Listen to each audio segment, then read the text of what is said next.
What's up, everybody? Welcome back to another episode of Modern Hobbyist. Today I'm going to be making a macro keyboard to help me control my teleprompter while I'm recording. Let's get started.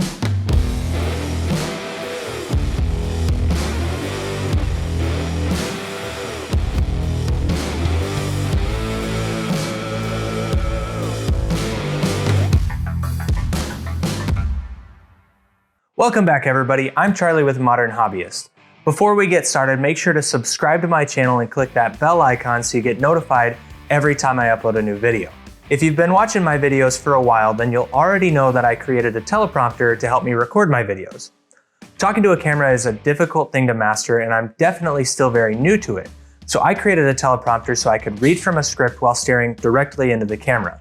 The prompter has helped speed up my video production process tremendously, as it not only takes less time to record the dialogue for my videos, but it also takes less time to edit the dialogue because I don't screw up as much as I did when speaking from memory. However, I didn't have a great way of controlling the speed that the script was moving since it was controlled on the touchscreen.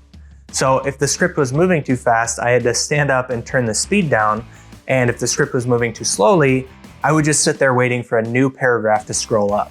Not only that, but if I screwed up a line, I didn't have a good way of slowing down or pausing the script while I reread that paragraph. I was able to resolve this pretty easily since I made the prompter into a simple website that hosts and displays the scripts I upload to it. With a little bit of JavaScript work, I was able to pause, speed up, and slow down the script with the use of a keyboard's space, up, and down buttons, respectively. This was a tremendous upgrade from before, but I still didn't want to have to carry around a whole huge keyboard just so I could use 3 keys on it, so I decided to make my own macro keyboard. To do this, I initially tried using an Arduino Nano that I had laying around, but they aren't able to emulate a keyboard, so instead I picked up an Arduino Pro Micro. On the surface, the Pro Micro seems very similar to the Nano, and it functions pretty much the same as far as programming it is concerned, but the big difference is that the Pro Micro can emulate a keyboard. The code for this project is very simple. I just added inputs for each of the keys, space, up, and down, and I added a debounce delay to rule out any false button presses. Next, I used the keyboard library to send the corresponding ASCII character over USB when the button is pressed. The next thing to do is find some actual keys that I can press with my feet.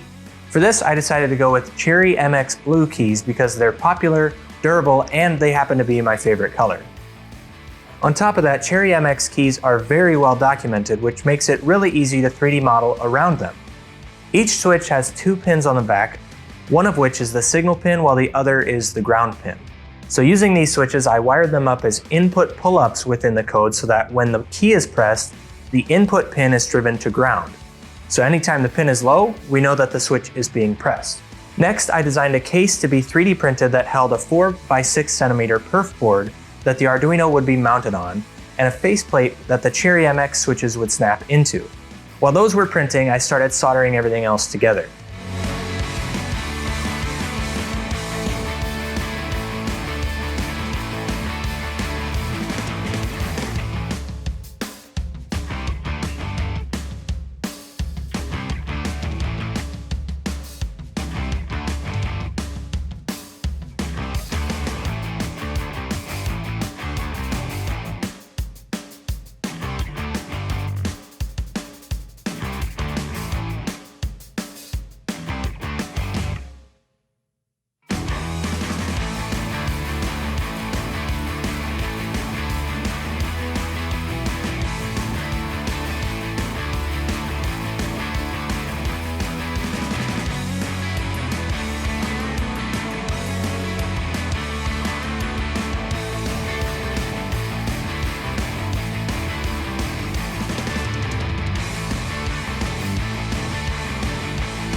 With everything put together, the last thing to do is make some keycaps for the switches so that I can press them with my feet.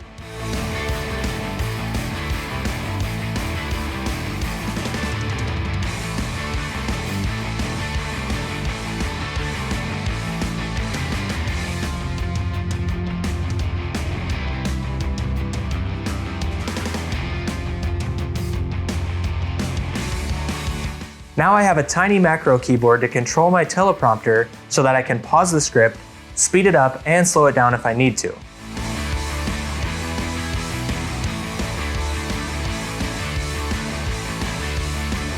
The best part about this project is that you can program the switches to send any value you want, including any of the function keys that you see on many traditional keyboards.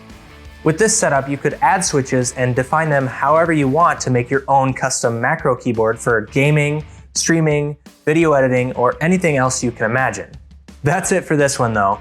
If you liked this video, make sure to smash that like button and subscribe so you don't miss any future videos.